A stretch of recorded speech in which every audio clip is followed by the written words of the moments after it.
बंदी छोड़ सतगुरु रामपाल जी परमेश्वर जी की जय हो।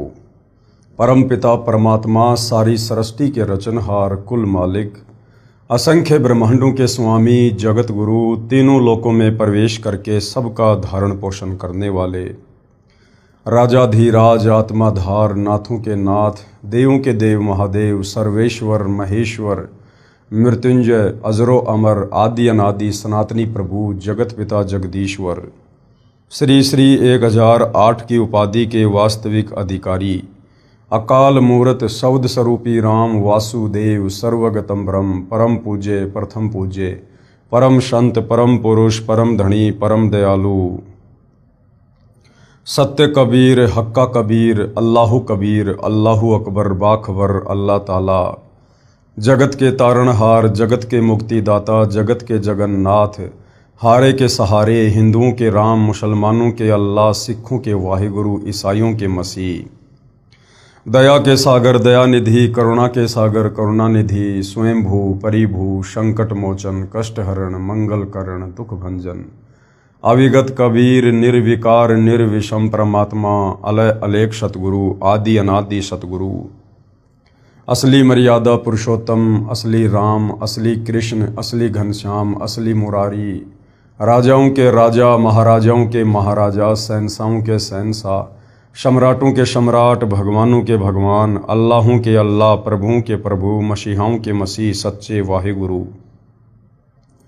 बाबाओं के बाबा पीरों के पीर सेठों के सेठ जगत सेठ सावड़सा सेठ सर्वगुण संपन्न अनंत कोटि कलाओं के स्वामी अनंत कोटि ब्रह्मांडों के नायक योगियों में महायोगी ध्यानियों में महाध्यानी सिद्धों में परम सिद्ध ज्ञानियों में तत्वज्ञानी ब्रह्मज्ञानी महाज्ञानी परम ज्ञानी सर्वश्रेष्ठ ज्ञानी विज्ञानी युवा कबीर समरथ कबीर असमवात अमित ओजा सच्चे रहनुमा करीम अल्लाह सुभान अल्लाह दुनिया के अंतिम पैगंबर 8 सितंबर 1951 से गांव धनाना जिला सोनीपत हरियाणा भारतवर्ष की पावन भूमि पे प्रकट रियल कल्कि भगवान श्री नारायण साकार हरि श्री बाबा साहेब नूर अनंत परमात्मा सच्चे दरवेश सच्चे बाखबर संत श्रोमणी सतगुरु रामपाल जी परमेश्वर जी के चरण कमल में आप और हम सभी भाई बहनों का अनंत कोटि दंडवत प्रणाम।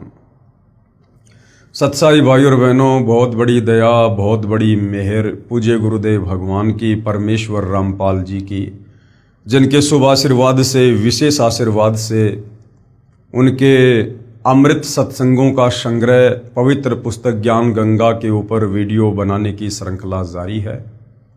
इसी श्रृंखला में आज हमारा ये 21वें नंबर का वीडियो है और प्रत्येक वीडियो में हमें अध्यात्म के विषय में बहुत कुछ जानने और समझने को प्राप्त हो रहा है। तो भाई और बहनों, ये जो पवित्र आध्यात्मिक पुस्तक ज्ञान गंगा है, ये सर्व धर्मों के सर्व धर्मशास्त्रों के ज्ञान से परिचित है। यानी जो ज्ञान सदियों से सतयुग से लेकर वर्तमान समय तक जो आध्यात्मिक ज्ञान हमारे सदग्रंथों में भक्ति और भगवान को लेकर लिपिबद्ध है, जिस ज्ञान का सार आज तक हमारे धर्मगुरु आचार्य शंकराचार्य इस ज्ञान का निष्कर्ष निकाल कर भगत समाज को नहीं दे पाए कि वास्तव में शास्त्र अनुकूल भक्ति क्या है, सत भक्ति मंत्र क्या हैं, परमात्मा कौन है, कैसा है, कहाँ रहता है, कैसे मिलता है, वो तमाम ज्ञान आज इस पवित्र पुस्तक ज्ञान गंगा में सतगुरु रामपाल जी ने जिस प्रकार से मक्खन को गर्म करके और घी बनाकर फिर कई वर्षों के लिए सुरक्षित रख दिया जाता है, उसी प्रकार से सतगुरु रामपाल जी ने सदियों से उलझे हुए इस आध्यात्मिक ज्ञान को साफ सुथरा करके निष्कर्ष निकाल के और भगत समाज के सामने अब अपने सत्संग और अपनी पवित्र पुस्तकों के माध्यम से सार्वजनिक कर दिया है। तो भाई और बहनों, यदि अब भी हम इस भक्ति का लाभ नहीं उठाएंगे, यानी सतगुरु रामपाल जी की शरण में आकर यदि हम शास्त्र अनुकूल भक्ति नहीं करेंगे, तो फिर हम कभी भी लक 84 योनियों से और इस काल के जन्म मरण के चक्कर से बाहर नहीं निकल सकते हैं। और जब तक हम लक 84 योनि के चक्कर से जन्म मरण के चक्कर से बाहर नहीं निकलेंगे, तब तक हमें वो परम शांति और परम सुख नहीं होता जिसकी खोज में ये आत्मा युगों युगों से लगी हुई है। तो भाई और बहनों, कुआं खुद प्यासे के पास चलकर आया है, और अब भी यदि कोई अपनी आध्यात्मिक प्यास नहीं बुझाएगा तो उससे बड़ा मूर्ख इंसान फिर धरती पर कोई नहीं होगा। क्योंकि मनुष्य जन्म चाहे स्त्री का हो या पुरुष का, हमें केवल परमात्मा प्राप्ति के लिए ही मिलता है। 84 लाख योनियों में एक ये सर्वश्रेष्ठ मानव चोला जो विचार कर सकता है, चिंतन मनन कर सकता है, सलाह ले सकता है, सलाह दे सकता है और भक्ति कर सकता है। केवल मनुष्य शरीर में ही हम भक्ति कर सकते हैं, अन्य योनियों में भक्ति नहीं कर सकते। तो भाई और बहनों, हम तो केवल प्रार्थना कर सकते हैं, आप लोगों को संदेशा दे सकते हैं कि परमात्मा स्वयं धरती पर सतगुरु रामपाल जी के नाम से प्रकट हैं। यदि फ़ायदा उठा सकते हो, आत्म कल्याण करवा सकते हो तो करवा लीजिए, अन्यथा जिस तरह युगों युगों से हम इस काल के कर्म बंधन में बंध कर कभी लक 84 योनि में, कभी जन्म मरण में, कभी नरक में, कभी तपतशिला पर जो असहनीय कष्ट उठा रहे हैं, वो हम यूं ही उठाते ही रहेंगे। तो भाई और बहनों, इस पवित्र पुस्तक ज्ञान गंगा के ऊपर आज हमारा 21वें नंबर का वीडियो है। यदि आपने इस पुस्तक पर बन चुके पहले के वीडियो नहीं देखे हैं तो आपने अवश्य देखने चाहिए, ताकि आप इस अमृत ज्ञान को, शास्त्र अनुकूल ज्ञान को अच्छे से समझ सकें और अपनी आत्मा का कल्याण करवा सकें। तो भाई और बहनों, सृष्टि रचना, जैसा कि बार बार आप भाई बहनों को बताया जाता है कि सृष्टि रचना भक्ति मार्ग की नींव है, मूल है। सृष्टि रचना को समझे बिना हम भक्ति मार्ग को कभी भी नहीं समझ सकते, और ना हम कभी भक्ति को सफलता की ओर लेकर जा सकते हैं, क्योंकि सृष्टि रचना अध्यात्म की मास्टर की है। तो सृष्टि रचना आपको कई बार मौखिक और सतगुरु रामपाल जी की इस पवित्र पुस्तक ज्ञान गंगा से दिखाकर भी समझा दी गई है। साथ में आपको विश्वास हो, इसलिए सर्व धर्मों के धर्मशास्त्रों से सृष्टि रचना को सतगुरु रामपाल जी ने प्रमाणित भी कर दिया है। और जिन जिन महापुरुषों को परमात्मा स्वयं सतलोक से चलकर इस पृथ्वी पर प्रकट होकर जिंदा बाबा या सतगुरु रूप में मिले हैं, उन महापुरुषों ने भी अपनी गवाही दी है कि परमात्मा कौन है, कैसा है, कहाँ रहता है, हम पहले कहाँ रहा करते थे, और हम यहाँ जन्म मरण और लक 84 योनियों का कष्ट क्यों उठा रहे हैं। तो भाई और बहनों, उसके बाद कोई शंका नहीं होनी चाहिए और हमें तुरंत इस भक्ति को स्वीकार कर लेना चाहिए। साथ में उन तमाम आत्माओं के आपको इंटरव्यू भी सुनाए गए हैं, दिखाए गए हैं, जिन आत्माओं ने सतगुरु रामपाल जी की शरण प्राप्त करने के बाद इस शास्त्र अनुकूल सत भक्ति से जो जो लाभ उठाए हैं, जो जो सुख उनके शरीर में और परिवारों में हुए हैं, उन्होंने अपने मुख से उन सब का व्याख्यान किया है, जो कि आप और हमारे विश्वास के लिए काफ़ी हैं। और भी कुछ भाई बहन हैं जो पहले महाकष्ट भोग रहे थे, 3 ताप के कष्टों से दुखी थे, प्रारब्ध के कर्मों से दुखी थे, हर तरह से साधु संत महात्माओं की शरण में जाकर थक चुके थे। जितने भी यत्न और प्रयत्न उन्होंने करने थे वो उन्होंने किए, लेकिन उसके बावजूद भी किसी भी प्रकार का लाभ वो अपने शरीर में या परिवार में नहीं उठा पा रहे थे। और जैसे ही उनको सतगुरु रामपाल जी के विषय में पता चला, उन्होंने सत्संग सुने, ज्ञान को समझा, और जैसे ही सतगुरु रामपाल जी की शरण प्राप्त की, उनसे उपदेश लिया, और उपदेश प्राप्त करके जब उन्होंने शत भक्ति मंत्रों का जाप शुरू किया, और जब से उन्होंने त्रिकाल संध्या शुरू की है, तब से उनके घर में और उनके परिवार में वो अवर्णनीय, अकल्पनीय सुख हुए, जिनका वो बखान करते करते नहीं थक रहे हैं।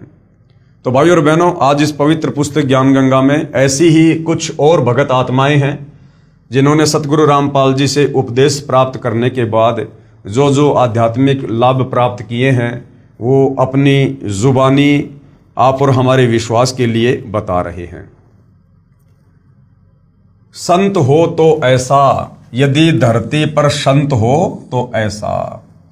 यानी संत तो बहुत है धरती पर, गांव गांव, नगर नगर में संत ही संत है।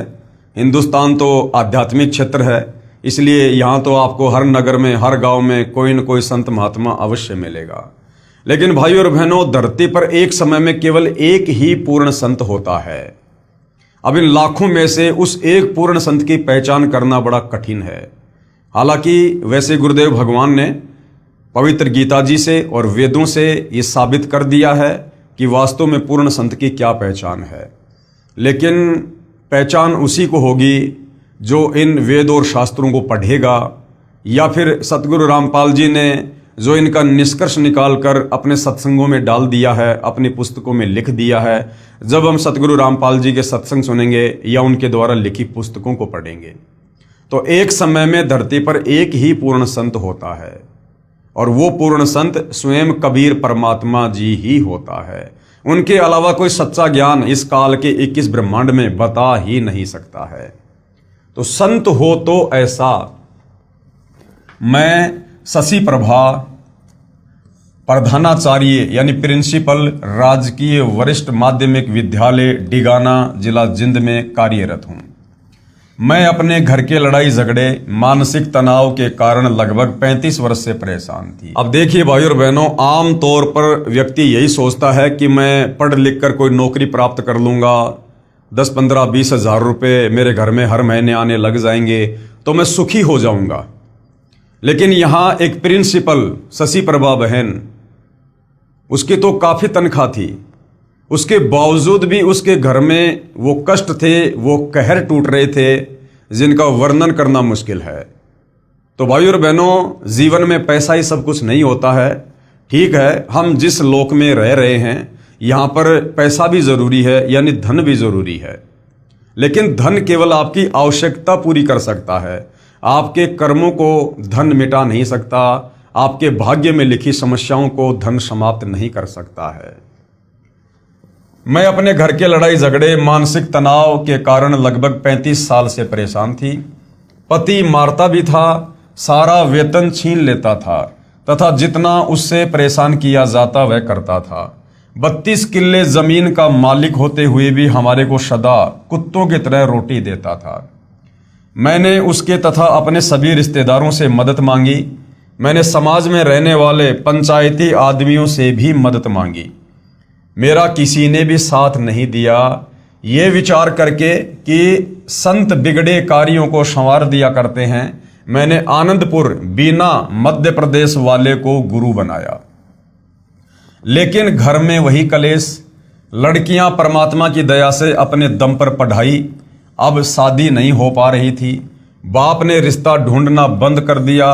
अब इसी उलझन के कारण मैं बालाजी गई, बगड़ राजस्थान, धौलीधार हिमाचल प्रदेश गई, पीर फकीर गुरुद्वारे का सहारा लिया।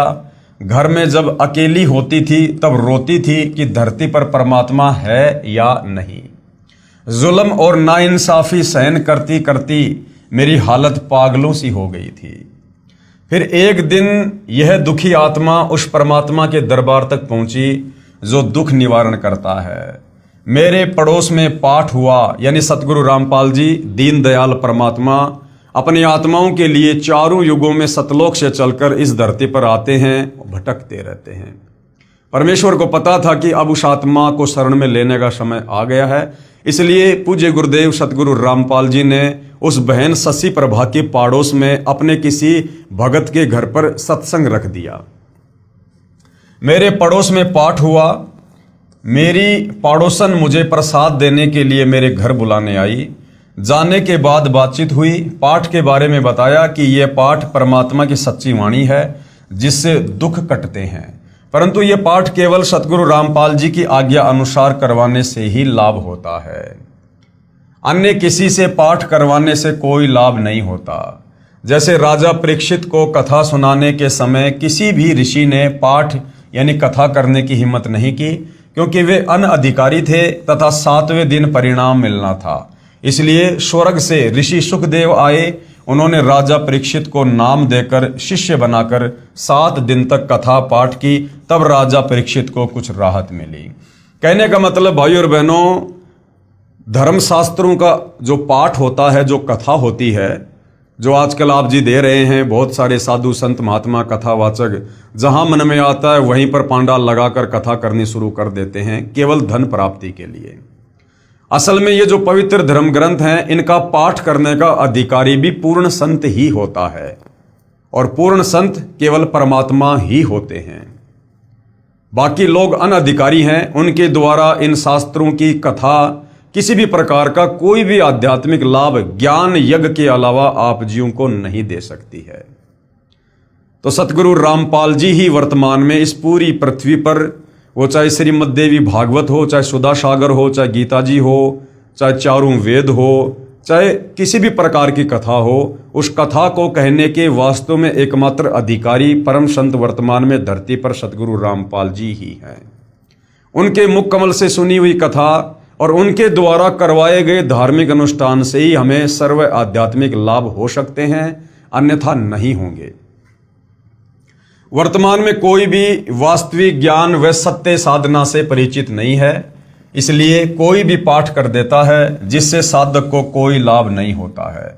वह बहन जिससे मेरी चर्चा हुई सतगुरु रामपाल जी महाराज के विचार सुना करती थी।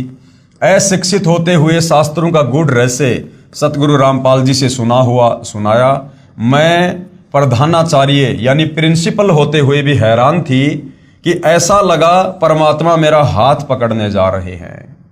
बहन ने बताया, हमारे गुरुजी दुखों का निवारण करते हैं। अपने आध्यात्मिक ज्ञान से हमें सतभक्ति देकर, सतभक्ति मंत्र देकर, फिर जब हम उन मंत्रों का जाप करते हैं, गुरुदेव के बताए अनुसार घर पर 5 यज्ञ करते हैं और धर्मशास्त्रों का पठन पाठन करते हैं, उससे हमें सर्व आध्यात्मिक लाभ होते हैं और दुखों का निवारण होता है। मैंने अपने को व्यक्त किया कि आप मुझे अपने गुरुजी के दर्शन करवा सकते हो।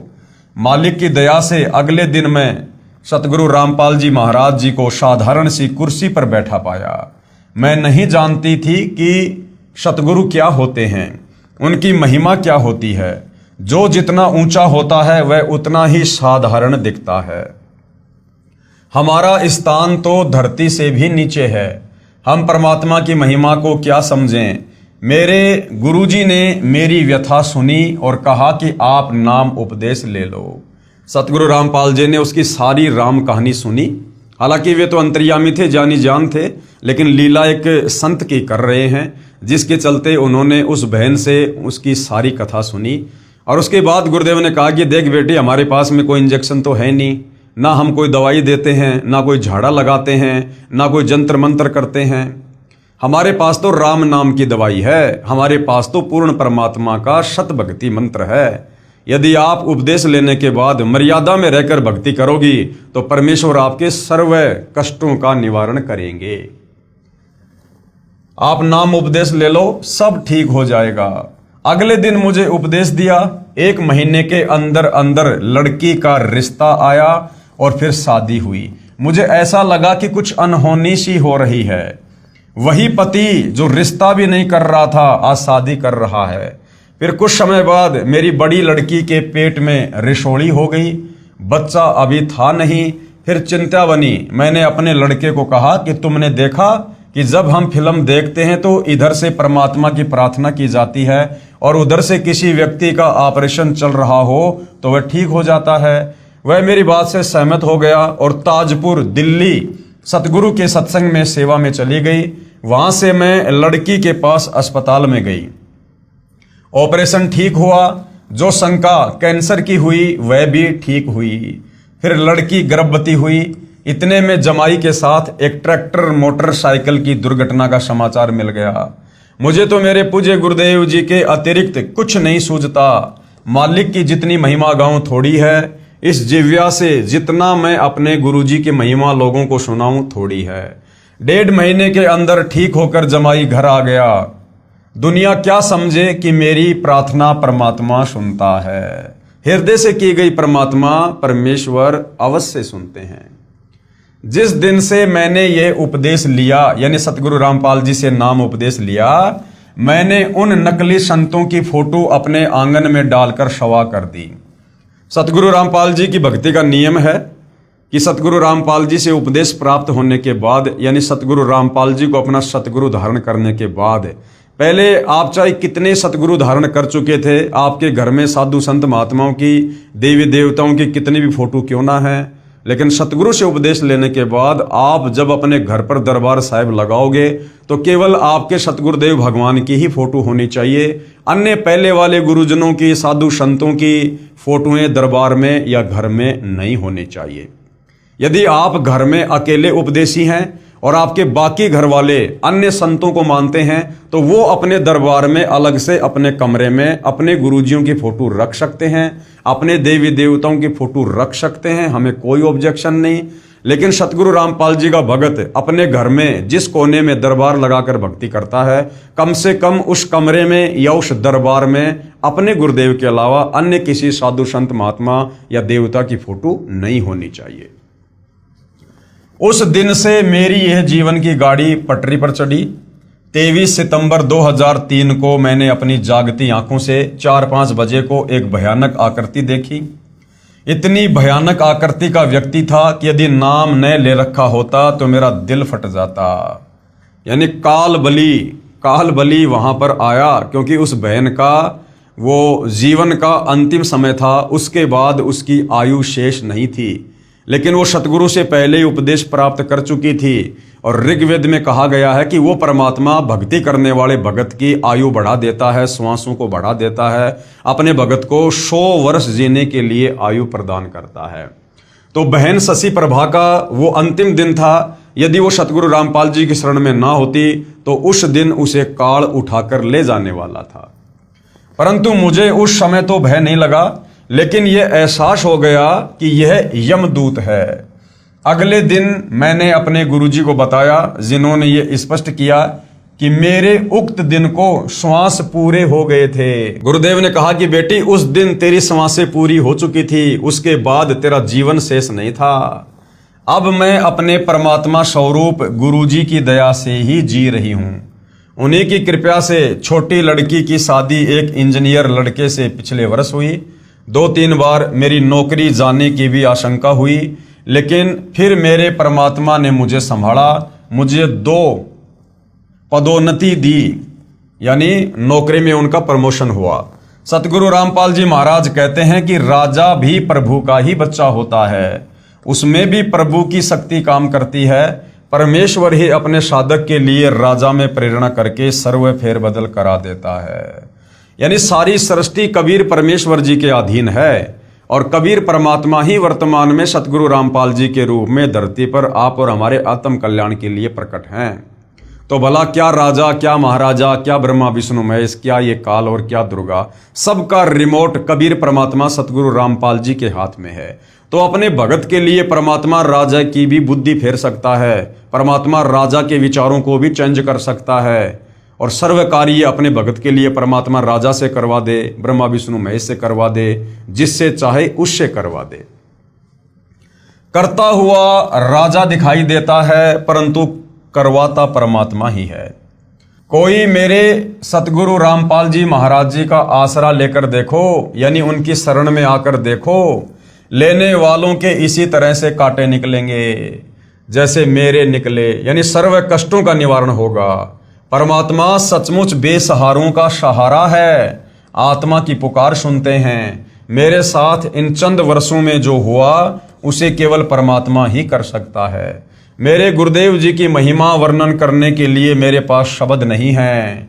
7 समुद्र की मसी करूं, लेखनी करूं बनराय, सब धरती का कागज करूं, पर सतगुरु के गुण लिखे न जाएं। ये स्वयं ही कबीर साहिब के अवतार हैं, यानी स्वयं ही कबीर परमात्मा धरती पर अवतार लेकर अवतरित हुए हैं। जो परमात्मा का दीदार चाहता है वह करोथा आना ना भूले। दुनिया कहती है कि भगवान को किसने देखा, भगवान कभी दिखाई नहीं देता, वो निराकार है। बहन शशि प्रभा कह रही है अपने भक्ति अनुभव के आधार से कि यदि किसी को परमात्मा के वास्तव में दर्शन करने हैं तो अपनी आंखें खोलो, सतगुरु रामपाल जी के सत्संग सुनो, उपदेश लो। परमात्मा आपके समक्ष हैं, बस केवल उन्हें पहचानने की आवश्यकता है। मुझ छोटे से जीव को आपने कैसे उभारा, यानी बहन शशि प्रभा अपने गुरुदेव भगवान की महिमा कर रही है कि मुझ छोटे से जीव को आपने कैसे उभारा। आपकी मैं कृतज्ञ हूं, यानी हे गुरुदेव मैं आपकी एहसानमंद हूं, और किन शब्दों में आपकी महिमा गाऊं, इन्हीं शब्दों को पाठक अपने हृदय में उतार लो और लाभ उठाओ।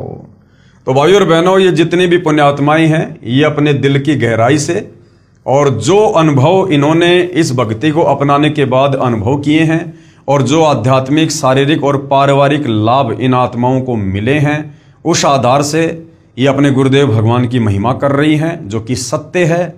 और यदि फिर भी किसी को शंका है तो भाई एक बार सतगुरु रामपाल जी के यूट्यूब पर सत्संग सुनना अवश्य शुरू कीजिए, या उनके द्वारा लिखी गई पवित्र पुस्तकों को पढ़िए, और एक बार उनकी शरण में आकर शत भक्ति रूपी कनेक्शन लेकर भक्ति शुरू कीजिए। जो लाभ अपनी तुच्छ जिव्या से बखान करते करते जिन आत्माओं के मुंह का थूक सूख गया है, आपकी भी ऐसी ही हालत होगी। बहुत तुच्छ प्राणी भगतमती शशि। उसके बाद भाई और बहनों, एक और भगत आत्मा है, भगत दीपक दास।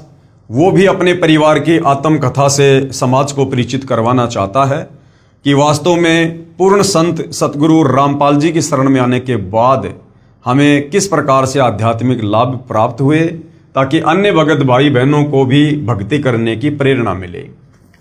भगत दीपक दास के परिवार की आत्मकथा।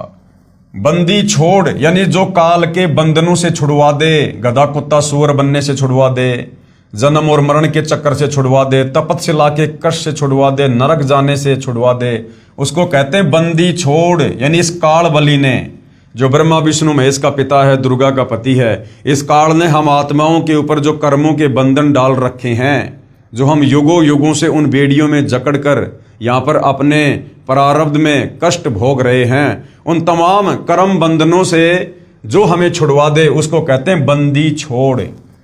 बंदी छोड़ सतगुरु रामपाल जी महाराज जी की जय। मुझदास का नाम भगत दीपक दास पुत्र श्री बलजीत सिंह, गांव महलाना, जिला सोनीपत है। अब देखिए भाई और बहनों, जब हम शुरुआत में सतगुरु रामपाल जी से जुड़ते हैं तो ये परमेश्वर है, ये परमात्मा है। कुछ सुख परमेश्वर अपनी तरफ से, अपने कोटे से देते हैं, ताकि इस बच्चे का विश्वास बने और ये भक्ति पर लगा रहे। उसके बाद जैसे जैसे हम भक्ति करेंगे, फिर परमेश्वर हमें भक्ति से लाभ देंगे। तो शुरुआत में हम इस ज्ञान को इतना नहीं समझ पाते हैं, इसलिए कुछ त्रुटियां हमारे अंदर रह जाती हैं। जैसे यहाँ पर भगत दीपक दास जी ने अपना इंट्रोडक्शन देते समय कहा कि मुझदास का नाम भगत दीपक दास है। अब कोई भी भगत अपने नाम से पहले भगत शब्द का प्रयोग नहीं कर सकता, सीधा सीधा दीपक दास कह सकता है। भगत का नाम उसके नाम से पहले कोई दूसरा व्यक्ति ले सकता है। जैसे मैं पवन दास, और मैंने यदि आपके विषय में किसी को कुछ समझाना है या कुछ लिखना है, तो आपके विषय में लिखते समय आपके नाम से पहले मैं पवन दास, आपके नाम से पहले भगत शब्द लिख सकता हूं। यदि मैं पवन दास अपने विषय में लिखूंगा और यदि मैं कहूं कि भगत पवन दास, तो ये उचित नहीं लगता। मैं ये कह सकता हूं पवन दास, सतगुरु रामपाल जी का भगत पवन दास, लेकिन अपने नाम से पहले स्वयं भगत शब्द यूज करना ये थोड़ा सा ज्ञान के विपरीत है। फिर भी चलो कोई बात नहीं। मुझ दास का नाम भगत दीपक दास पुत्र श्री बलजीत सिंह, गांव महलाना, जिला सोनीपत है। हम 3 पीढ़ियों से राधा स्वामी पंथ डेरा बाबा जयमल सिंह से नाम उपदेशी थे। सबसे पहले मेरे दादी जी की माता जी, यानी मेरे पिताजी की नानी जी ने राधा स्वामी पंथ से नाम उपदेश ले रखा था। उसके बाद मेरे दादा दादी जी और फिर मेरे माता पिताजी ने भी राधा स्वामी पंथ से संत गुरविंदर सिंह जी से नाम लिया हुआ था। हम भी गुरविंदर जी महाराज को पूर्ण पुरुष मानते थे तथा इस पंथ में पूर्ण श्रद्धा ये सोचकर रखते थे कि यह संसार में प्रभु प्राप्ति का श्रेष्ठ पंथ है। और उनके विशाल डेरे और विशाल संगत समूह को देखकर विशेष आकर्षित थे और सेवा करने के लिए डेरा बाबा जयमल सिंह व्यास पंजाब में तथा छतरपुर पूषा रोड दिल्ली भी जाते रहते थे। लेकिन इस पंथ में उम्र विशेष में नाम दिया जाता है, इसलिए अभी मैं इस पात्रता के लिए अयोग्य था। यानी बचपन में इस पंथ में नाम नहीं दिया जाता है, युवा होने के बाद नाम दीक्षा दी जाती है, जो कि अध्यात्म के खिलाफ है।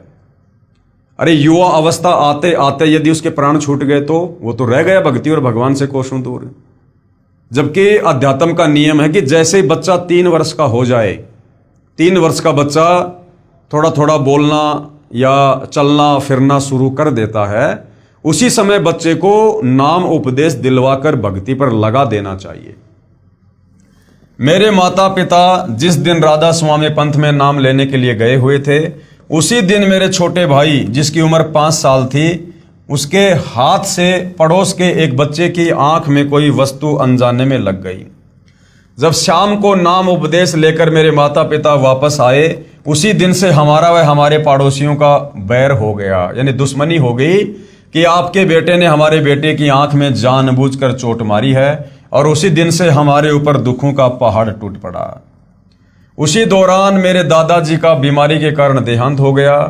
जब मेरे दादाजी का पार्थिव शरीर दूसरे कमरे में रखा हुआ था, तो उस समय मेरी दादी जी, जिनका देहांत हुए 12 वर्ष हो चुके थे, मेरी बुआ प्रेमवती में प्रेत की तरह प्रवेश करके बोली। मेरी दादी ने भी राधा स्वामी पंथ से प्राप्त 5 नामों की बहुत ज्यादा साधना कर रखी थी।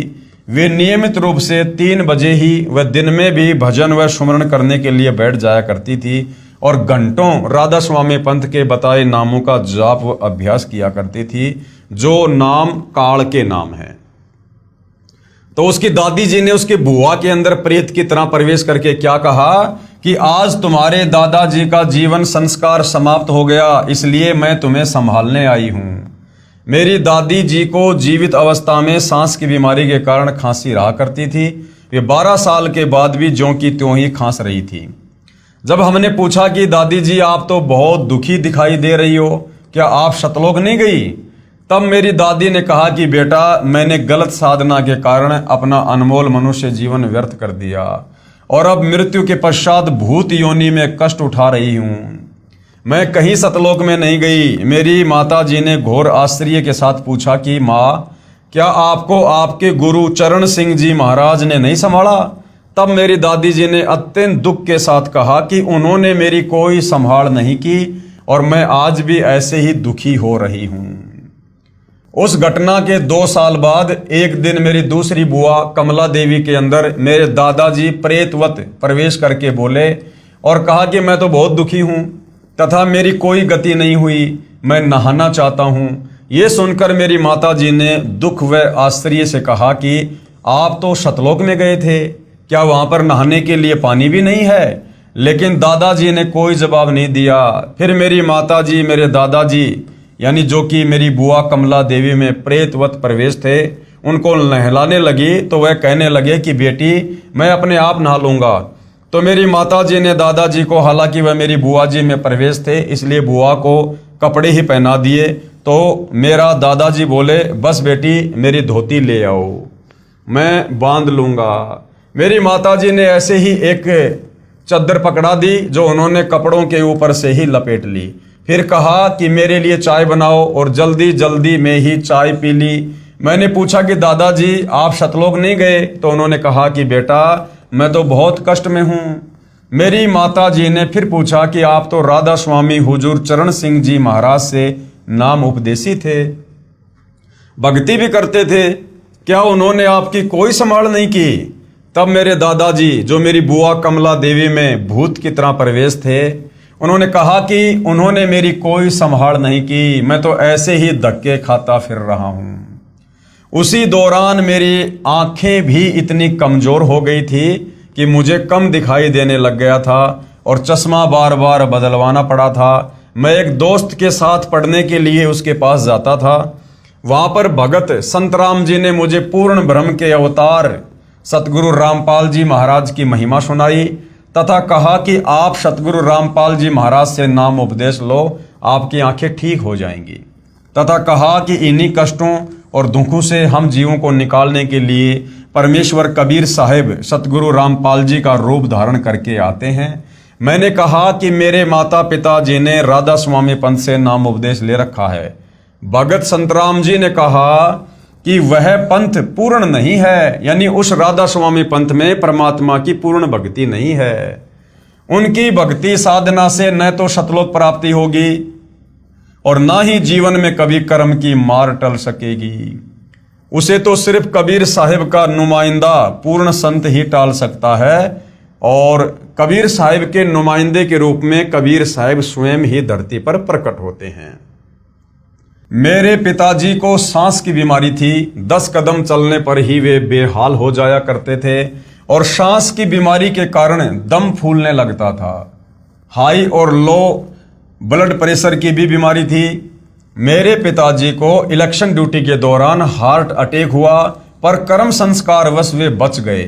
लेकिन तब हम ये सोचते रहे कि राधा स्वामी पंथी संत गुरविंदर सिंह जी महाराज ने हार्ट अटैक से बचा लिया। बड़ी रजा की। देखो भाई और बहनों, ये भगत का, श्रद्धालु का स्वभाव होता है।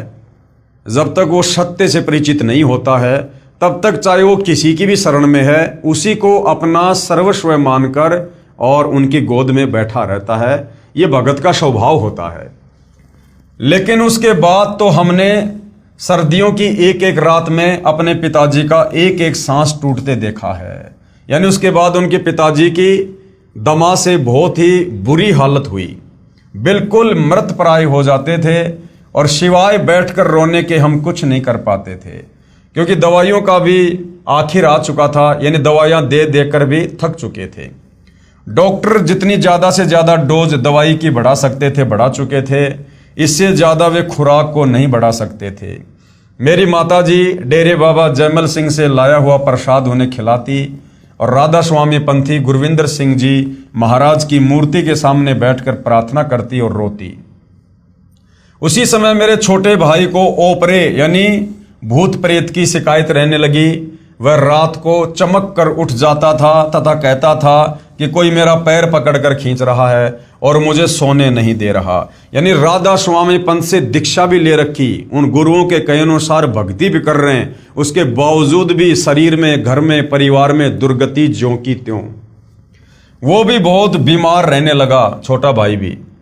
पूर्ण परमात्मा कबीर परमेश्वर जी की दया से मुझ दास को यानी दीपक दास को 8 अक्टूबर 1998 को सतगुरु रामपाल जी महाराज से नाम उपदेश प्राप्त हुआ। सतगुरु रामपाल जी महाराज जी की असीम कृपा से 20 दिन के अंदर ही मेरा चश्मा उतर गया तथा मैंने दवाई खाना भी छोड़ दिया। यानी वेदों में भाई और बहनों पूर्ण परमेश्वर कबीर साहिब जी की महिमा लिखी हुई है कि कबीर परमेश्वर अपने भगत के अंगों को भी ठीक कर देता है, उसकी आंखें स्वस्थ कर देता है, उसके पैर स्वस्थ कर देता है, उसका शरीर स्वस्थ कर देता है भक्ति करवाने के लिए। तथा मैंने दवाई खाना भी छोड़ दिया। मुझे सतगुरु रामपाल जी महाराज पर पूरा विश्वास हो गया था। भगत संतराम जी ने घर पर आकर मेरे माता पिताजी को भी समझाया कि आप पूर्ण परमात्मा कबीर साहिब के नुमाइंदे पूर्ण सतगुरु रामपाल जी महाराज से नाम उपदेश लो, आपके सर्व कष्टों का निवारण हो जाएगा। यहाँ पर जो बार बार ये नुमाइंदा शब्द आ रहा है भाई और बहनों कि भाई पूर्ण परमात्मा कबीर साहिब के नुमाइंदे पूर्ण संत रामपाल जी, नुमाइंदे का मतलब होता है कि कबीर जी के द्वारा भेजा गया संत। तो भाई और बहनों, जब आप इस आध्यात्मिक ज्ञान में आगे बढ़ेंगे तो आप जी को पता चलेगा कि सतगुरु रामपाल जी स्वयं ही सतलोक से चलकर आए हैं। ये स्वयं ही कबीर परमात्मा हैं और परमात्मा कभी भी सतलोक से इस काल के लोक में जीवों से भक्ति करवाने के लिए अपना नुमाइंदा संत नहीं भेजता है। उसके बाद मैंने भी अपने माता पिता को समझाया तो वे बोले, हम पहले तो राधा स्वामी में थे, अब सतगुरु रामपाल जी महाराज से नाम उपदेश लेंगे, दुनिया क्या कहेगी। तब मैंने कहा कि पिताजी, यदि एक डॉक्टर से इलाज नहीं हो रहा तो क्या दूसरा डॉक्टर नहीं बदलेंगे? अरे समाज में तुम्हारी दुर्गति हो रही है, पूरा परिवार बेहाल है और वो समाज तुम्हारा कुछ नहीं कर रहा, तुम्हें उन बीमारियों से, भूत प्रेत की बाधाओं से बाहर नहीं निकाल पा रहा और फिर भी उस समाज की चिंता सता रही है। इसको कहते हैं लोक लाज। और कबीर परमात्मा कहते हैं कि लोक लाज ना कीजिए, निर्भय हो रहिए, जय मन चावे राम को यानी भक्ति को तो दशा तन धरिए। परंतु दुखी बहुत थे। कुछ समय बाद कबीर परमेश्वर जी की शरण में आ गए और राधा स्वामी पंथ के उन 5 नामों का त्याग करके पूर्ण सतगुरु रामपाल जी महाराज से नाम उपदेश ले लिया। सतगुरु कबीर साहिब जी कहते हैं, शरण पड़े को गुरु संभाले, जान के बालक भोला रे, और कहे कबीर तुम चरण चित्र राखो, ज्यों सुई में डोरा रे। क्योंकि नादानी में परमात्मा प्राप्ति की चाहत में कष्टों के निवारण के लिए आप आत्मा को जहाँ कहोगे वो वहीं जाकर साधु संतों की शरण ले लेती है। क्योंकि आत्मा भोली होती है, आत्मा अपने कष्ट निवारण चाहती है, आत्मा मोक्ष चाहती है, लेकिन आत्मा को यह ज्ञान उस समय तक नहीं हो सकता जब तक पूर्ण परमात्मा कबीर साहब स्वयं धरती पर तत्वदर्शी संत के रूप में प्रकट होकर इन धर्म शास्त्रों से हमें परिचित नहीं करवाता है। और जब तक हमें पूर्ण संत की पहचान का पता नहीं चलता है और भगवान की वास्तविक भक्ति का पता नहीं चलता है इन शास्त्रों को देखकर, तब तक भाई और बहनों श्रद्धावश हम ऐसे ही भटकते रहते हैं। तो कहते हैं शरण पड़े को गुरु संभाले जान के बालक भोला रे। सारे परिवार के नाम लेने के साथ ही हमारे अच्छे दिन शुरू हो गए। मेरे भाई का ओपरा यानी वो प्रेत बाधा ठीक हो गया, पिताजी का स्वास्थ्य बिल्कुल ठीक हो गया। पहले वे 10 कदम भी नहीं चल सकते थे, अब एक आदमी के साथ लगकर चीनी की बोरी को उठा लेते हैं। आज हमारा परिवार पूर्ण परमात्मा के अवतार सतगुरु रामपाल जी महाराज जी की शरण में उनकी दया से पूर्ण सुखी है। सतगुरु रामपाल जी स्वयं ही अपने अवतार हैं। सतगुरु रामपाल जी किसी के अवतार नहीं हैं, क्योंकि ये पूर्ण ब्रह्म परमात्मा है और पूर्ण ब्रह्म परमात्मा स्वयं ही सतलोक से चलकर यहाँ पर अवतरित होता है। परंतु हमारे दादा दादी व पिताजी नानी जी के मनुष्य जीवन का जो नुकसान हुआ उसकी भरपाई किसी भी प्रकार से नहीं हो सकती। भरपाई हो सकती है, सतगुरु रामपाल जी ने उसका तरीका बता रखा है। आप उनके नाम का सतगुरु रामपाल जी के पास जाकर पाठ प्रकाश करवा सकते हैं, अनुष्ठान करवा सकते हैं, जिससे सतगुरु रामपाल जी वो आत्माएं चाहे किसी भी योनि में हैं, चाहे लक 84 पशु पक्षी की योनि में हैं, चाहे वो प्रेत योनि में हैं, सतगुरु रामपाल जी भगवान उनके नाम का पाठ होने के बाद उनकी वो योनि छुड़वाकर तुरंत उनको मनुष्य जन्म देंगे और अपनी शरण में लेंगे। यदि किसी आदमी की जान बचाने के लिए लाखों और करोड़ों रुपए खर्च कर दिए जाएं और उसकी जान बच जाए तो उसे उस खर्च हुए पैसे का कोई मलाल नहीं होता और सोचता है कि चलो जान तो बची, लेकिन आज चाहे कितनी भी कीमत चुकाने पर भी मेरे दादा दादी का जीवन, जो कि शास्त्र विरुद्ध साधना राधा स्वामी पंथ द्वारा बताए 5 नामों की साधना करने से बिल्कुल व्यर्थ चला गया। वे भूत और पितर की योनियों में कष्ट भोग रहे हैं, वापस नहीं आ सकता। जो घिनौना मजाक ये नकली संत और पंथ सर्व समाज के साथ कर रहे हैं, क्योंकि 84 लाख योनियां भोगने के पश्चात मिलने वाले अनमोल मनुष्य जीवन को, जो पूर्ण परमात्मा को प्राप्त करने का एकमात्र साधन है, उसे बर्बाद कर रहे हैं। इस महाशक्ति की आपूर्ति किसी भी कीमत से नहीं की जा सकती। अब भाई और बहनों, सतगुरु रामपाल जी ने बताया कि दोष इन संतों का भी नहीं है, क्योंकि यहाँ पर जितने भी प्राणी हैं, चींटी से लेकर हाथी, मनुष्य से लेकर ब्रह्मा विष्णु महेश, ये सब इस 21 ब्रह्मांड के स्वामी ज्योति निरंजन काल के अधीन हैं। ये सब काल के रिमोट से चलते हैं। जब तक तत्वदर्शी संत की शरण में जीव नहीं आता है, तब तक वो 21 ब्रह्मांड में काल के रिमोट से ही चलता है। तो ये जितने भी साधु संत महात्मा आचार्य शंकराचार्य हैं, ये अपनी सोच आधार से तो समाज का भला करने के मकसद से ही ये बीड़ा उठाते हैं, गुरु पदों पर बैठे हुए हैं। ये लोग ये सोचकर कि हमें जो आध्यात्मिक ज्ञान है वो पूर्ण है और इसी आध्यात्मिक ज्ञान से समाज का भला होगा, ये सोचकर ये लोग आगे उपदेश करते हैं।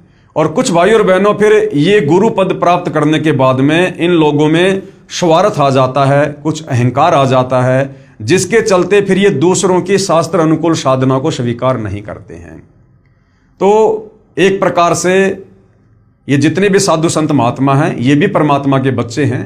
ये भी अपने घर से परमात्मा की प्राप्ति के लिए एक भगत बनकर ही निकलते हैं, लेकिन आगे चलकर संस्कारवश काल प्रेरणा से फिर इनको ये गुरुआई मिल जाती है, गुरु पद मिल जाते हैं और उस पद को प्राप्त करके फिर इनके हजारों लाखों करोड़ों शिष्य हो जाते हैं, जिस कारण से फिर ये उस पद को छोड़ नहीं पाते हैं। इनके अंदर वो मान बढ़ाई और अहंकार अपना घर कर देती है। तो निकले तो ये भी परमात्मा प्राप्ति के लिए हैं, लेकिन काल प्रेरणा से ये फिर उलझ कर रह जाते हैं।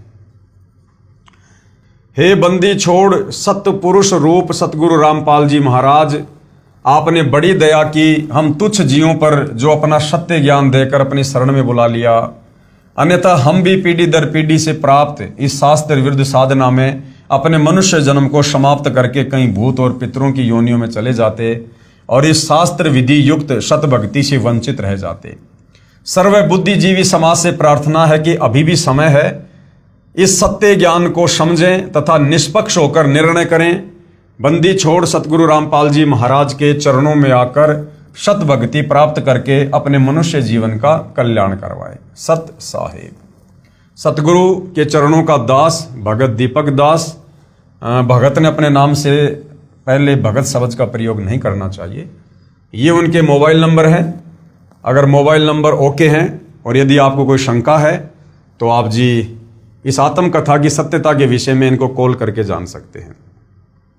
उसके बाद एक और अन्य भगतात्मा है जो सतगुरु रामपाल जी की शरण प्राप्त होने के बाद जो उनको भक्ति अनुभव हुए, जो उनके परिवार में, उनके शरीर में जो प्रारब्ध के कष्ट थे उनका समाधान हुआ। फिर उन्होंने किस प्रकार से अपने पूज्य गुरुदेव सतगुरु रामपाल जी भगवान की महिमा की है।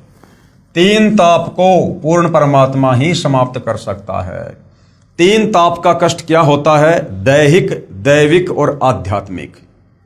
इन कष्टों को केवल परमात्मा ही समाप्त कर सकते हैं। अन्य साधु संत महात्मा तो छोड़िए, ब्रह्मा विष्णु महेश भी 3 ताप के कष्टों को यानी प्रारब्ध में लिखे दुखों को समाप्त नहीं कर सकते हैं। Bhagat Ram Kumar Dhaka, ex headmaster MA B.Ed का प्रमाण। मैं Ram Kumar Dhaka, retire headmaster Delhi, MA B.Ed, गांव सुंडाना, जिला रोहतक। वर्तमान पता है आज़ाद नगर रोहतक और ये इनके मोबाइल नंबर हैं। मैं वहाँ रहता हूँ। सन 1996 से मेरी पत्नी और दोनों लड़कों को एक बहुत भयंकर बीमारी थी। इस बीमारी से इतने तंग हो गए कि दोनों लड़के कहने लगे कि नौकरी नहीं हो सकती, क्योंकि इस बीमारी से गला रुकता था और सांस आना बंद हो जाता था। तभी डॉक्टर लेकर आते और नशे का टीका देते, परंतु रात को ड्यूटी पर होते तब कहाँ ले जाएं। बहुत ही परेशानी हो जाती थी। अफसर भी मुझे बुला लेते थे, मैं उनको बताता तब कहते कि इलाज करवाओ। जब घर पर होते तो डॉक्टर को रात को 2-2 बार भी आना पड़ता था, क्योंकि कभी किसी घर के सदस्य को तो कभी किसी को। अगर किसी को शक हो तो डबल फाटक पर डॉक्टर सचदेवा की दुकान है, सचदेवा साहब से पूछ लो कि मास्टर जी के घर पर क्या हाल हो रहा था।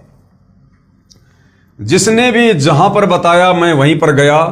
उत्तर प्रदेश में कराना शामली के पास, उत्तर प्रदेश में खेकड़ा, राजस्थान में बालाजी कई बार, खाटू श्याम जी व कई जगह जंतर मंत्र वालों के पास हरियाणा में, तो मैंने कोई जगह नहीं छोड़ी, परंतु कोई फर्क नहीं लगा, क्योंकि भाई 3 ताप का कष्ट था और 3 ताप के कष्ट को यहां पर ब्रह्मा विष्णु महेश भी नहीं काट सकते। इन छोटे मोटे जंतर मंत्र करने वालों की तो फिर बिसात ही क्या।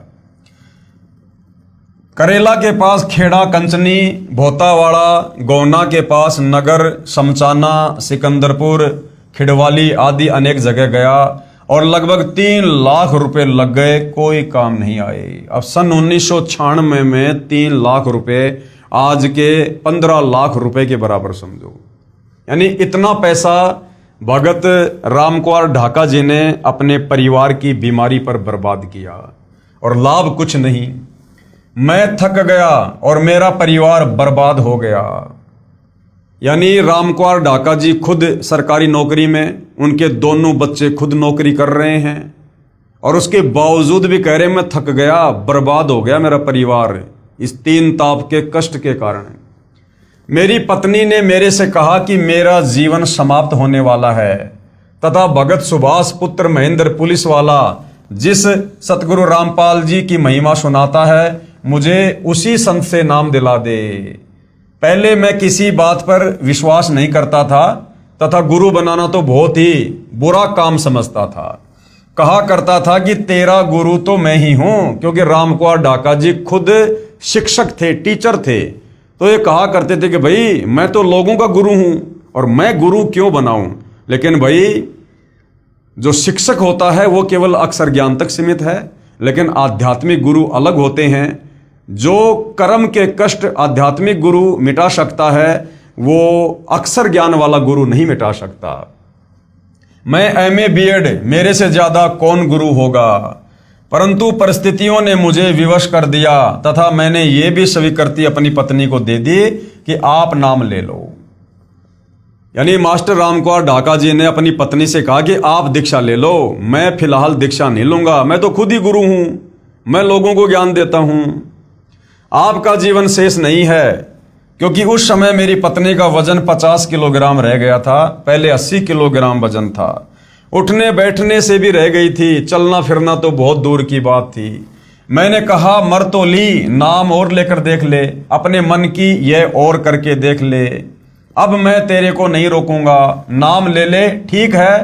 क्योंकि सतगुरु रामपाल जी से नाम लेने के लिए कहने दूसरे तीसरे महीने सुभाष हमारा भतीजा आता था और कहता था ताई नाम ले लो नहीं तो मरोगे। मैं कहता था कि कोई डॉक्टर छोड़ा नहीं, हम बालाजी आदि सभी तांत्रिकों के पास सिर मार लिया, तो आपका संत क्या ले रहा है।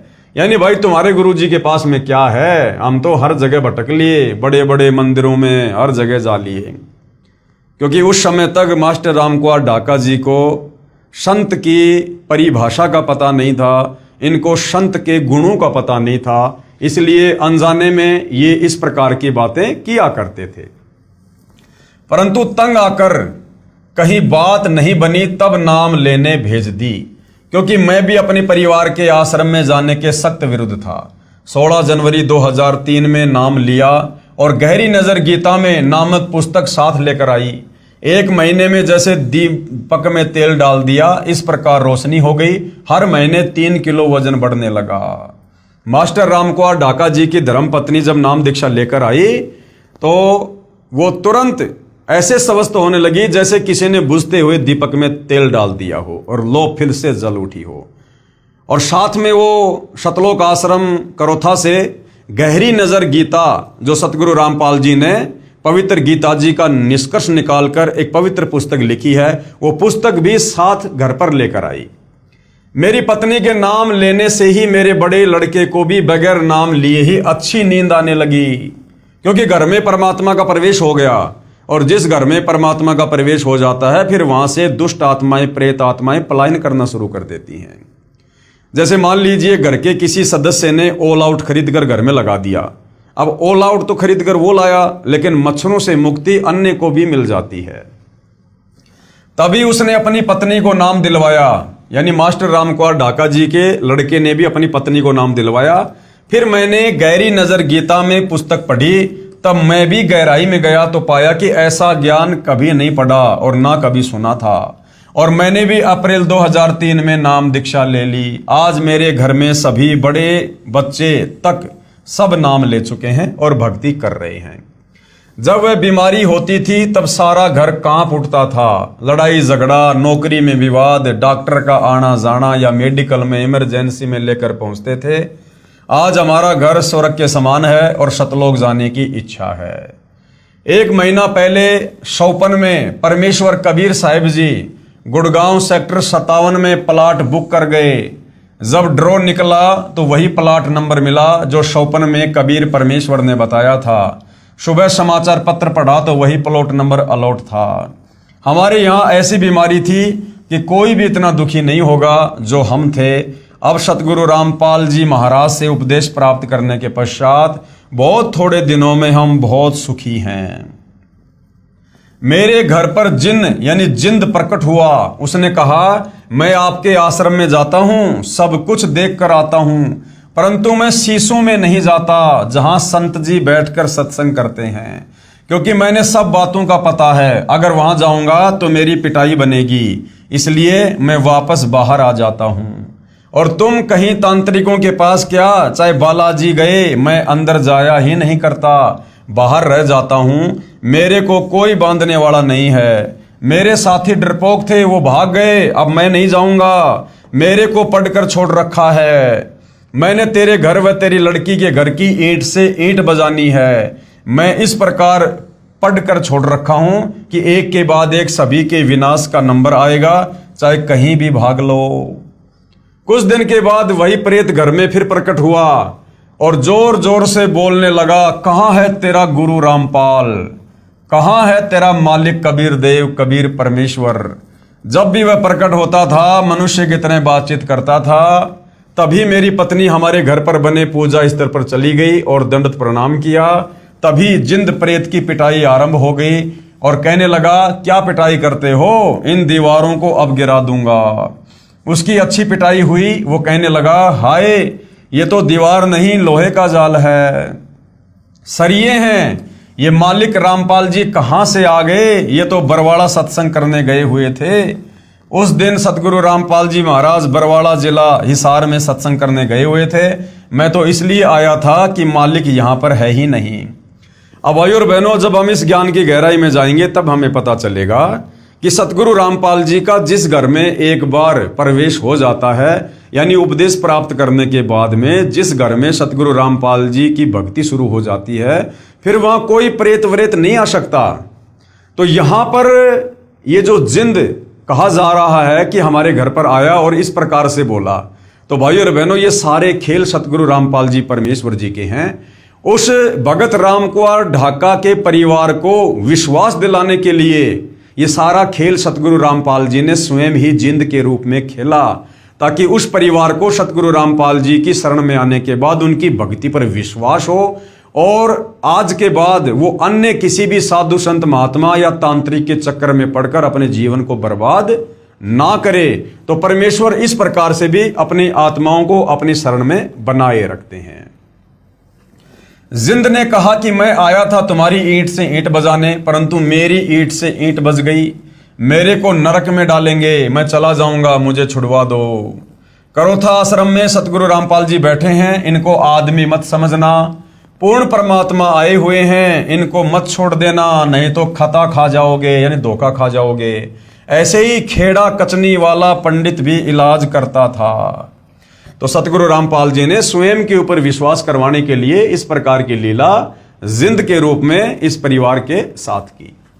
जब मैं खेड़ा कचनी में गया तो उस पंडित ने बताया कि आपका परिवार एक के बाद एक करके खत्म हो जाएगा। मैंने नहीं मानी, परंतु शाहपुर में ही भाई की लड़कियों की शादी कर रखी है तथा वह पंडित भी शाहपुर का ही है। फिर पंडित जी ने हमारे चौधरी को बताया कि रोहतक वाले चौधरी रामकुमार के यहाँ बहुत खतरनाक बीमारी है और सारा परिवार नष्ट हो जाएगा, उनको बुला कर लाओ। तब हमारे चौधरी साहब ने बटेऊ को मेरे पास भेजा। हमारे बटेऊ जिले सिंह ने बताया और वह साथ लेकर गया। बुलाना तो आसान था, परंतु फिर इलाज बहुत मुश्किल हो गया, उसके काबू में नहीं आया। मंगल व शनिवार को रात के समय 5-5 चौकियां आती थी, उन्हें उतारता और साथ में तालाब में डाल देता। ये कार्यक्रम 4 साल तक चलता रहा, परंतु बाद में हाथ खड़े कर दिए। मैं बोतावाड़ा जिंद एक स्याणे के पास पहुंचा। उसने कहा कि तेरी बीमारी मैं काट दूंगा, आपकी बीमारी का मुझे पता है। वह हमें कई बार बालाजी भी ले गया, यानी सतगुरु रामपाल जी की शरण में आने से पहले की बातें हैं ये। न उस स्याणे के काबू में आया और ना ही उसके मंदिर में, क्योंकि मंगल व शनिवार को चौकियों के आने से उसको इतना तंग कर दिया कि वह भी हाथ खड़े कर गया। क्योंकि चौकियां जब आती थी तो मेरे पास भी संदेश आ जाता था कि रात 9 से 2 बजे तक आग जलाकर पानी का लोटा लेकर और लाठी लेकर जागते रहना है। यह कार्यक्रम सन 1996 से 2002 तक चलता रहा। बोतावाले के पास जब चौकी आई तो उसमें एक पर्ची मिली थी। बोतावाले शाने को कहा था कि 20 से हट जा, तेरे को 50,000 रुपये दे देंगे, नहीं तो तेरी भी खैर नहीं। उसने डर के कारण मुझे इनकार कर दिया। मैं दिन में दिल्ली नौकरी करने जाता और रात को पहरा देता, कभी रात को डॉक्टर को बुला कर लाता। मेरी बहुत ही दुर्दशा थी। कौन कह रहे हैं? मास्टर रामकुमार ढाका जी। मैं ऊपर के काम से तथा सारा परिवार बीमारी से बहुत तंग था। किसी को कहते तो मजाक करते थे, किसी ने भी साथ नहीं दिया। बहुत पैसे, लगभग 3 लाख खर्च हो गए। मेरी पत्नी चांदकोर को थायराइड हो गई थी। जनवरी 2003 में डॉक्टर ओपी गुप्ता ने थायराइड के लिए तिमारपुर दिल्ली अस्पताल में दाखिल करवाने के लिए मार्क कर दिया, परंतु वहां न जाकर मैं मेडिकल में डॉक्टर चुग इसका स्पेशलिस्ट था, उससे इलाज करवाया। उसने कहा सारी उम्र दवा खानी पड़ेगी, परंतु अब 2003 में सतगुरु रामपाल जी से नाम लेने के बाद दवाई बिल्कुल समाप्त हो गई। मैंने डॉक्टर चुग को भी चेक करवाया तो हैरान हो गए ये कैसे हुआ और उनको सारी बातें समझाई। अब मेरे लड़के व मेरी पत्नी की सभी बीमारियां बंदी छोड़ ने ठीक कर दी। किस बंदी छोड़ ने? सतगुरु रामपाल जी ने। बड़े लड़के का नाम सुरेंद्र कुमार तथा छोटे लड़के का नाम मनोज कुमार है। दोनों हरियाणा पुलिस में नौकरी करते हैं। जब वे दोनों ही उस जिंद भूत से ग्रस्त थे, वह घाल ने भी उन पर कई बार अटैक किया, लेकिन नाम उपदेश ले रखा था, इसलिए उनको परमात्मा कबीर साहिब ने बचा लिया। तत्वदर्शी जगत गुरु सतगुरु रामपाल जी महाराज हमारे लिए ही अवतरित हुए हैं, यानी सतलोक से चलकर स्वयं ही आए हैं। क्योंकि जिस परिवार में दो लड़के नौकरी पर दोनों में ही जिंद हो तो उस घर में क्या होगा। जिस औरत के दोनों लड़कों के साथ ऐसा खिलवाड़ हो और खुद में भी जिंद हो तो क्या जिंदगी है। जो लोग करोथा आश्रम के बारे में ज्ञान अर्जित नहीं करते वे लोग अंधेरे में हैं, क्योंकि पढ़ने के लिए दिमाग दिया है। पढ़िए और सोचिए कि वास्तविकता क्या है। यानी दुनिया के बहकाने में मत आइए। जिन्होंने करोथा आश्रम को लेकर और सतगुरु रामपाल जी को लेकर जो समाज में तरह तरह की भ्रांति अपने स्वार्थवश फैला रखी थी, आप उन लोगों की बातों पर विश्वास ना करके या तो सतलोक आश्रम करोथा में जाकर, हालांकि ये बहुत समय पहले का इंटरव्यू है, वर्तमान में सतगुरु रामपाल जी मई 2026 में सतलोक आश्रम धनाना में है। हालांकि करोथा आश्रम का भी कार्य जोर शोर से चल रहा है। आने वाले समय में हो सकता है सतगुरु रामपाल जी सतलोक आश्रम करोथा में बैठकर भी सत्संग करेंगे। तो कहने का मतलब है किसी के कहने से संतों के विषय में अनाप शनाप बातें करना या उनकी निंदा करना महापाप का भागी होता है। आप या तो संत जी से डायरेक्ट जाकर मिलिए या संत जी के प्रवचन सुनिए, उनके द्वारा लिखी पुस्तकें पढ़िए, जिससे आप सत्यता से परिचित हो सके। हमारा परिवार बर्बाद हो गया था। मेरे बच्चे और मेरी पत्नी जब ठीक हो गई तभी मैंने अपने आप को सतगुरु रामपाल जी के चरणों में समर्पण कर दिया। मेरा कुछ नहीं है, ये तन मन धन सब गुरु जी के चरणों में समर्पित करता हूँ। मेरी लड़की ने व दामाद ने भी नाम ले लिया। आज मेरी बेटी का घर भी स्वर्ग हो गया है। मेरा दामाद शराब पीता था, उसने शराब भी त्याग दी। मेरी लड़की की प्रमोशन, प्लाट, मकान आदि चंद दिनों में ही प्राप्त हो गए तथा सबकी मौज हो रही है। सन 2003 में बंदी छोड़ सतगुरु रामपाल जी महाराज ने हमारे पाप कर्मों रूपी सूखे घास के ढेर को सतनाम रूपी अग्नि से जलाकर नष्ट कर दिया। जब ही पाप हृदय धर्यो भयो पाप को नाश, और जैसे चिनगारी अग्नि की पड़े पुराने घास। यानी सतनाम वो दो नाम का मंत्र है जो हमारे प्रारब्ध के पाप कर्मों को सुमरण करने से जलाकर यानी वो नष्ट कर देता है, मिटा देता है। न कोई गंडा, न कोई डोरी, न कोई राख, न कोई ताबीज आदि कुछ नहीं, बस केवल बंदी छोड़ के मंत्र यानी नाम उपदेश मात्र से सर्व रोग नष्ट हो गए। मंत्र तो मोक्ष प्राप्ति के लिए सभी बंधनों से छुटकारा पाकर सतलोक ले जाने का है। ये सभी बीमारियां तो रूंगे में कबीर देव की कृपा से ही समाप्त हो जाती हैं। रूंगा यानी मुफ्त में। यदि ऐसा ना हो तो भक्ति से विश्वास उठ जाता है। अब हम बहुत सुखी हैं। अब चाहे कोई कुछ भी करे हमारे घर पर कुछ नहीं हो सकता, क्योंकि हम बंदी छोड़ कबीर साहिब के हंस हैं, यानी सतगुरु रामपाल जी के भगत हैं, उनके चरणों में हैं। मैं भी नहीं मानता था, इन बातों को पाखंड कहता था, परंतु जब एक के बाद एक को डॉक्टर के पास ले जाता था तब बीमारी में पैसे भी लगे, तंग भी हुए, तब आंखें खुली वास्तव में ही जाल में फंसा रखा है। इसलिए अपने इस भ्रम को भुला देना कि भूत प्रेत कुछ नहीं है। मैं कहता हूं कि बकवास नहीं, ये बातें वास्तव में हैं, क्योंकि मरोड़ में मैंने अपने घर को बर्बाद कर दिया होता। इसलिए मैं सभी पाठकों से प्रार्थना करता हूं कि आप भी अपने समस्त दुखों से छुटकारा पाने व शत भक्ति करने के लिए सतलोक आश्रम करोथा में परम पूज्य सतगुरु रामपाल जी महाराज से मुफ्त में उपदेश प्राप्त करके अपने मनुष्य जीवन को सफल बनाएं। प्रार्थी हेडमास्टर रामकुमार MBEd, ये इनके मोबाइल नंबर हैं, आप जी संपर्क करके बात कर सकते हैं।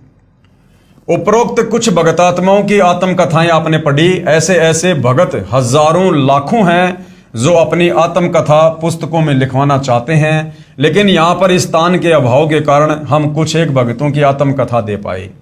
यदि सभी भगतों की आत्मकथा हम लिखने बैठ जाएं तो शायद सैकड़ों पुस्तकें छप जाएंगी। इसलिए समझदार व्यक्ति को इशारा यानी संकेत ही काफी होता है। भक्ति में भेद, भक्ति में बहुत भेद होता है, यानी भक्ति में बहुत अंतर होता है। अब भक्ति तो रामकुमार ढाका का परिवार मेहंदीपुर बालाजी जाकर भी कर रहा था, यानी वहां के संतों के कहने पर जो साधना होती है उसको भक्ति कहते हैं। भक्ति भगतात्माएं दूसरे संतों और पंथों में जाकर उन गुरुओं के कहने के अनुसार भी कर रही थी, परंतु उस भक्ति से किसी प्रकार का कोई भी आध्यात्मिक, शारीरिक या पारिवारिक लाभ उनको प्राप्त नहीं हो रहा था, क्योंकि वो भक्ति शास्त्रों के विरुद्ध थी, गीता और चारों वेदों के विरुद्ध साधना थी।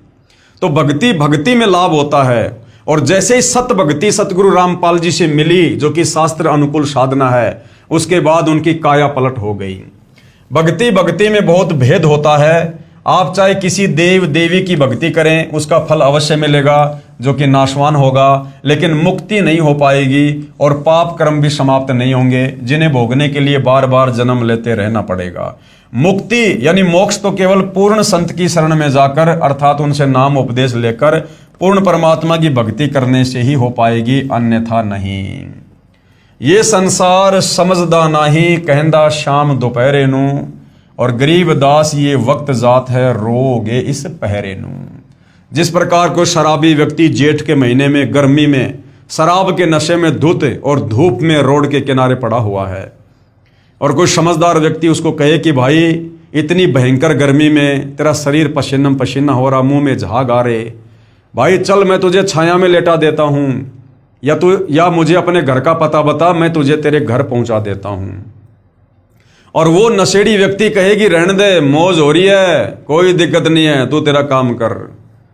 तो कहते हैं ये संसार समझदा नाही, कहंदा शाम दोपहरे नू। उस भरी दोपहर को, जेठ की गर्मी को भी कह रहा है शाम हो रही है, यानी ठंडक हो रही है, कोई दिक्कत नहीं है। अर्थात हम इतने कष्टों में हैं, परिवार पर, शरीर पर दुनिया भर के कष्ट हैं, इतने हम तनावग्रस्त हैं, चिंतित हैं। और यदि हमें कोई सच्चे सतगुरु की राह बताता है, उनकी शरण में जाने की सलाह देता है, तो हम कहते हैं भाई तू अपना काम कर, मैं जैसा हूं वैसा ठीक हूं। तो हमें आदत हो गई है कष्टों को सहन करने की। ये संसार समझदा नाही, कहंदा शाम दोपहरे नू, यानी दुखों को भी सुख समझ रहे हैं। और आदरणीय गरीबदास जी कहते हैं, गरीबदास ये वक्त जात है कि नालायको, ये समय हाथ से निकल जाएगा। पूर्ण परमात्मा सतगुरु रूप में धरती पर आए हुए हैं, अपनी आत्मा का कल्याण करवा लो। गरीबदास ये वक्त जात है, फिर रोगे इस पहरे नू, इस समय को याद कर करके कुत्ते बन के ऊपर मुंह करके रोया करोगे। फिर अगर आज समय रहते सतगुरु रामपाल जी की शरण में आकर इस सत भक्ति का फायदा नहीं उठाया तो भाई और बहनों, आज के इस वीडियो में गुरुदेव भगवान के आशीर्वाद से केवल इतना ही, क्योंकि कुछ एक आत्माएं थी जिनकी आत्मकथा आप भाई बहनों को सुनाना बताना बहुत जरूरी था कि किस प्रकार से सतगुरु रामपाल जी से उपदेश प्राप्त करने से पहले उनका जीवन, उनका परिवार नरक बना हुआ था। भूत प्रेत की बाधा, जिंद की बाधा, हर प्रकार से शरीर को रोगों ने घेर रखा था। घर में हर प्रकार से सर्व सुविधा होते हुए भी घर नरक बना हुआ था। और जैसे ही सतगुरु रामपाल जी की शरण प्राप्त हुई, कुछ ही दिनों में शास्त्र अनुकूल शत भक्ति के तहत शत मंत्रों का जाप करने के चलते उनके घर में, परिवार में हर प्रकार से सुख हुआ। जो ओपरी पराई बाधा, जिंद, भूत प्रेत, पिशाच की थी, वो भी परमेश्वर ने दूर कर दी और आज उनका घर स्वर्ग तुल्य है और आज वो आत्मा निश्चिंत होकर परमात्मा प्राप्ति के मार्ग में लगी हुई है।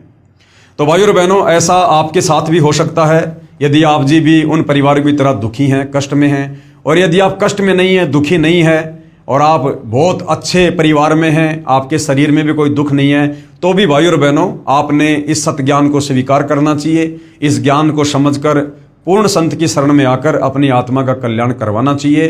क्योंकि हो सकता है पिछले प्रारब्ध के कारण आज आपके घर में सुख हैं, आज आपके शरीर में सुख हैं, लेकिन वर्तमान में सतगुरु रामपाल जी से शास्त्र अनुकूल सत भक्ति लेकर ना करने से अगले जन्म में क्या होगा उसका सोचिए। अगले जन्मों में क्या होगा जब गधे बनेंगे, कुत्ते बनेंगे, क्योंकि बार बार तो मनुष्य जन्म मिलता नहीं है। ये तो 184 योनियां भोगने के बाद एक बार मिलता है। और इस जन्म को यदि हमने भक्ति ना करके बर्बाद कर दिया तो आज हम चाहे देश के प्रधानमंत्री हैं, कितने सुखी हैं, अगला जन्म हमारा गधे की योनि से, सुअर की योनि से, कुत्ते की योनि से 184 में शुरू होगा। फिर हमें ये सुख नहीं होंगे, ये साधन उपलब्ध नहीं होंगे जो आज हम मनुष्य जन्म प्राप्त करके पिछले जन्म की भक्ति मलाई के कारण भोग रहे हैं। तो समझदार व्यक्ति अपने भविष्य को देखेगा और आगे देखा कि आगे मेरे साथ क्या होगा।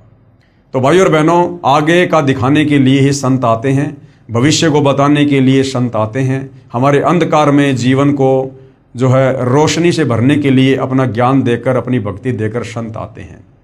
तो भाई और बहनों, हमने मनुष्य जन्म प्राप्त करके बुद्धि विवेक का इस्तेमाल करके इन बातों पर विचार करना चाहिए कि मैं कौन हूँ, कहाँ से आया हूँ, क्यों जन्म रहा हूँ, क्यों मर रहा हूँ। मैं भले सुखी हूँ लेकिन मेरे जैसे ना जाने कितने लोग दुखी हैं, रोडों पर भीख मांगते हैं।